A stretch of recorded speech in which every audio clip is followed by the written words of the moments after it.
नमस्कार दोस्तों, ठाकुरी जी किचन में आपका स्वागत है। दोस्तों आज हम बनाएंगे लसोड़े की चटपटी सब्जी। ये हिमाचल की स्पेशल डिश है। इसे राजस्थान में भी खास तौर पे बनाया जाता है। इसे अलग अलग स्थानों पे अलग अलग नाम से जाना जाता है। कई जगह पे इसे लसोड़े बोला जाता है, कई जगह लसोड़ा बोला जाता है और कई जगह पे इसे गूंदा बोला जाता है। तो आप भी कमेंट बॉक्स में लिखना कि आपके शहर में इसे किस नाम से जाना जाता है।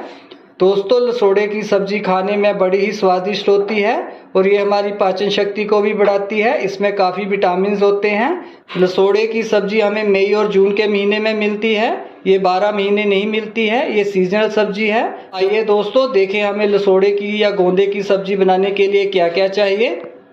1 किलो मैंने लसोड़े लिए हैं, जिसको लसोड़ा भी बोलते हैं या गूंदा भी बोलते हैं। खटास के लिए मैंने 7-8 कैरी लिए हैं, जिसे कच्चे आम भी बोलते हैं। 2 टेबलस्पून सफेद नमक लिया है, 1 टेबलस्पून जीरा लिया है, 2 से 2.5 टेबलस्पून धनिया पाउडर लिया है, 1 टेबलस्पून लाल मिर्च पाउडर लिया है, 1/4 टेबलस्पून मेथी दाना लिया है, 1 टेबलस्पून रोस्टेड जीरे का पाउडर लिया है, 1/4 टेबलस्पून मैंने हींग लिया है, आधा टेबलस्पून देगी मिर्च ली है। ये तीखी नहीं होती है, जस्ट कलर के लिए होती है। अगर आपको ये पसंद नहीं है तो आप इसको स्किप भी कर सकते हैं। 1 टेबलस्पून मैंने हल्दी पाउडर लिया है। मिठास के लिए मैंने 300 ग्राम शक्कर ली है। शक्कर को आप स्वाद अनुसार कम ज्यादा कर सकते हैं। अगर आपके पास शक्कर नहीं है तो इसकी जगह पे चीनी भी ले सकते हैं या गुड़ भी ले सकते हैं। लसूड़े या लसोड़ा की सब्जी बनाने के लिए हमें तेल थोड़ा ज्यादा लगता है, तो इसके लिए हमने आधी कटोरी सरसों ऑयल लिया है। आप इसकी जगह पे कोई भी अपनी पसंद का तेल ले सकते हैं, लेकिन सरसों ऑयल में ये ज्यादा टेस्टी बनते हैं। तो आइए दोस्तों लसूड़े या लसोड़ा की सब्जी बनाना शुरू करते हैं। दोस्तों लसूड़ों को पहले हम बॉईल करेंगे। इसमें हम 1.5 लीटर पानी डालेंगे, ऊपर से ढक्कन से ढक देंगे। जब हमारा पानी उबलने लग जाएगा तब हम लसूड़े या लसोड़ा को डालेंगे।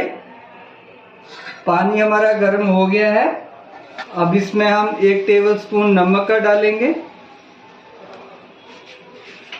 आधा टेबलस्पून हम इसमें हल्दी डालेंगे। 1 किलो जो लसोड़ा लिया है उसको हम पानी में डाल देंगे।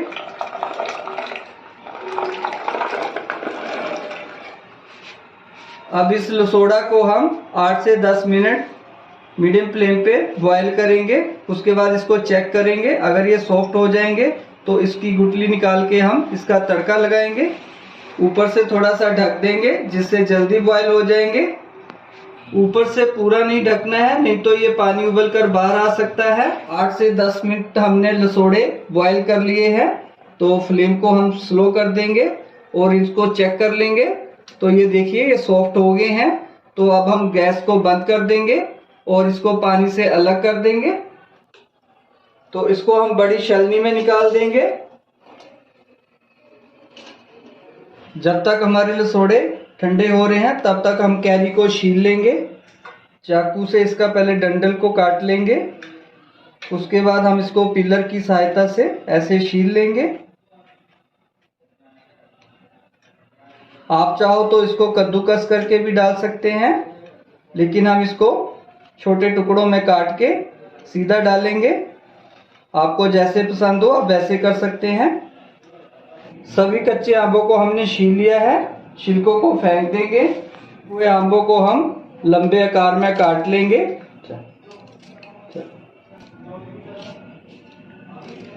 तो हम इनको रफली काट लेंगे। आप चाहो तो इसको कद्दूकस करके भी डाल सकते हैं। गुठली को फेंक देंगे। सभी कच्चे आंबों को हमने रफली काट लिया है। लसोड़े हमारे ठंडे हो गए हैं, तो अब हम इसकी गुठली निकाल लेंगे। सबसे पहले हम इसकी कैप को उतारेंगे और फिर हम इसको ऐसे प्रेस करेंगे और चाकू की सहायता से इसकी गुठली निकाल देंगे। तो इसी तरह हम सभी लसोड़ों के कैप लग करके इससे गुठली को अलग करेंगे। थोड़ा सा प्रेस करेंगे तो इसकी गुठली चाकू की सहायता से हम बाहर निकाल देंगे। लसोड़ों के अंदर काफी चिकनाहट होती है, लेकिन जब हम इनको हल्दी और नमक के पानी में बॉईल करते हैं तो इसकी चिकनाहट थोड़ी कम हो जाती है। तो अब हम इनको तड़का लगाएंगे। तड़का लगाने के लिए कढ़ाई ले ली है। सबसे पहले हम इसमें सरसों ऑयल डालेंगे। हमने सरसों ऑयल लिया है, आप कोई भी कुकिंग ऑयल ले सकते हैं। तेल हमारा गर्म हो गया है तो सबसे पहले हींग डाल देंगे, मेथी दाना डाल देंगे और साथ में जीरा डाल देंगे। हल्का सा चलाएंगे। जीरा और मेथे हमारे भुन गए हैं।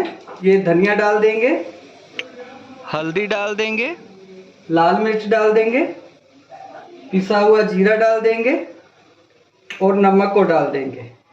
थोड़ा चलाएंगे। अब ये कटी हुई कैरी को इसमें डाल देंगे, मिक्स कर देंगे। कैरी को अब मैंने रफली काटा है, आप चाहो तो अपनी पसंद अनुसार छोटा बड़ा काट सकते हैं। जब कैरी पक जाती है तो ये काफ़ी सॉफ्ट हो जाती है, जो हमारे स्टेपला से भी मैश हो जाएगी। अब ऊपर से देगी मिर्च डाल देंगे। ये तीखी नहीं होती है, जस्ट कलर के लिए होती है। इसको भी मिक्स कर देंगे। कटे हुए आंबों को मसालों में अच्छी तरह से मिक्स कर दिया है। फ्लेम को हम मीडियम से स्लो रखेंगे, ऊपर से ढक देंगे। पकते हुए 2 मिनट हो गए हैं तो इसको हम चेक कर लेते हैं।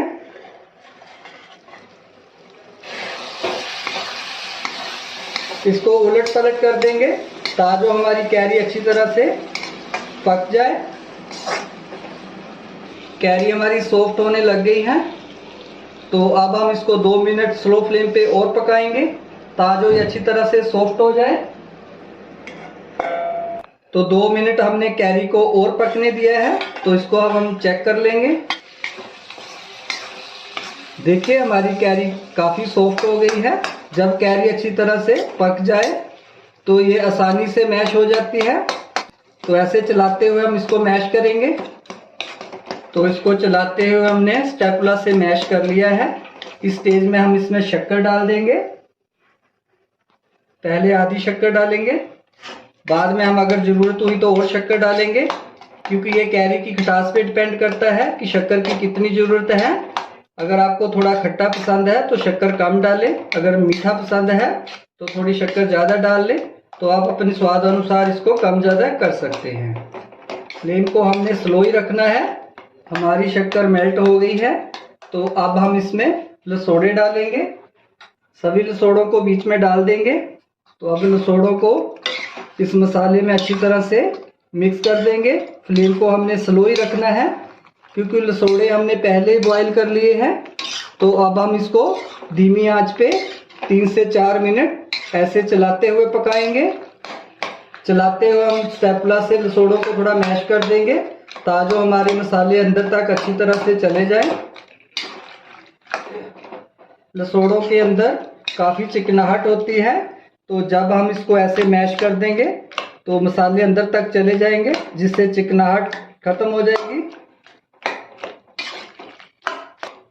हमारे लसोड़े की सब्जी बनके बिल्कुल तैयार है।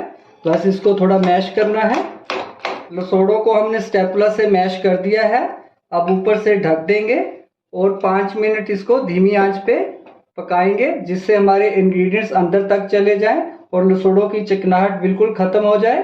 5 मिनट हो गए हैं तो अब हम इनको चेक कर लेंगे। एक बार मैंने बीच में चेक किया था। तो हमारा मसाला लसोड़ों में अच्छी तरह से मिक्स हो गया है। तो अब ये बिल्कुल रेडी है। फ्लेम को बंद कर देंगे और हम इसको सर्व करेंगे। हमारी लसोड़े की सब्जी बनके बिल्कुल तैयार है। ये देखने में जितनी अच्छी लग रही है, खाने में उतनी ही स्वादिष्ट और चटपटी है। अब आप इसको पूरी, चपाती, पराठा या चावल के साथ खा सकते हैं। ये खाने में बहुत ही टेस्टी होती है, बनानी भी बहुत आसान होती है। आप भी मेरी इस रेसिपी के हिसाब से घर पे लसोड़े की सब्जी बनाइए और परिवार को खिलाइए और कमेंट बॉक्स में लिखिए कि मेरी रेसिपी कैसी लगी। अगर आप इस चैनल पे नए हैं तो मेरे चैनल को सब्सक्राइब करना और बेल आइकन के बटन को दबाना, जिससे नई वीडियो सबसे पहले आपके पास आए। तो जल्दी ही दोस्तों हम नई रेसिपी के साथ मिलेंगे। तब तक आप अपना ख्याल रखिए, खुश रहिए। नमस्कार दोस्तों।